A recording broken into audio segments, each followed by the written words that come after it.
start? Okay. Good afternoon, everyone. I am Dr. Ingrid Mattson. I am president of the Islamic Society of North America. We are gathered here together today, distinguished faith leaders of various denominations across Christianity and American Judaism, to discuss, meet today to discuss what we have considered to be a very alarming trend in a rise in anti-Muslim bigotry in this country. It is a time that challenges Americans to decide whether we're going to live up to our values, the values of religious freedom and tolerance that has really been a hallmark of American society for so long. I feel very privileged and honored to have such distinguished faith leaders come here today to meet with us, to stand with us, to assert their belief in the importance of fulfilling this American promise and these principles. I'm particularly grateful to my Jewish colleagues who are very busy entering a time of the Jewish holy days and have many things to do in preparation for that. So I'm very grateful for them in particular for joining us today. Let me just say a few brief words about the climate that we find ourselves in today.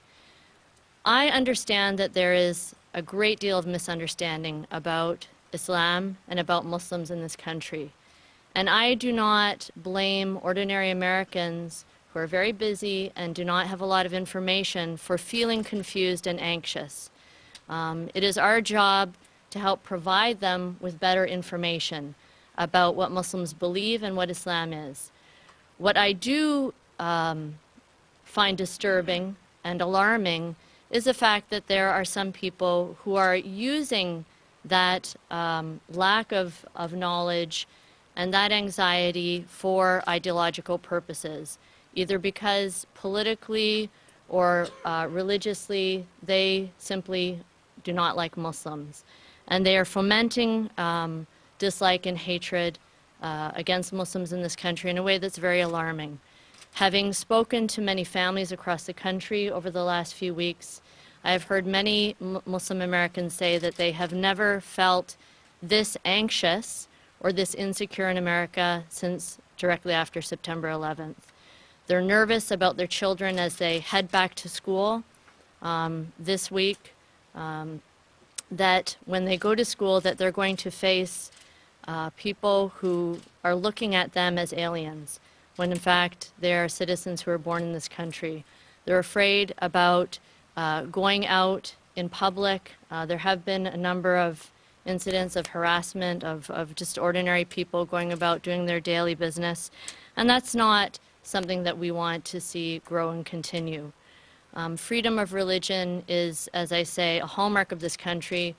The Muslims who immigrated to the United States, many of them came here for religious freedom, because even if they were in the majority in their country, perhaps they were of the wrong sect or the wrong expression of Islam. And so we know what it means to live in an environment where that freedom is taken away. And that is why, as American Muslims, we also have been very assiduous in the last number of years working with our colleagues to make sure that we use the freedom that we have in this country to also promote religious freedom and liberty as a principle of Islam. It is why we have signed the Common Word document and engaged in that as a principle of religious freedom, respect, and reciprocity between Christians and Muslims. It's why we've engaged with our Jewish colleagues in education of our congregations about each other's faith, so that there is not distortion of what Jews are and what they believe and what Judaism is on the part of Muslims.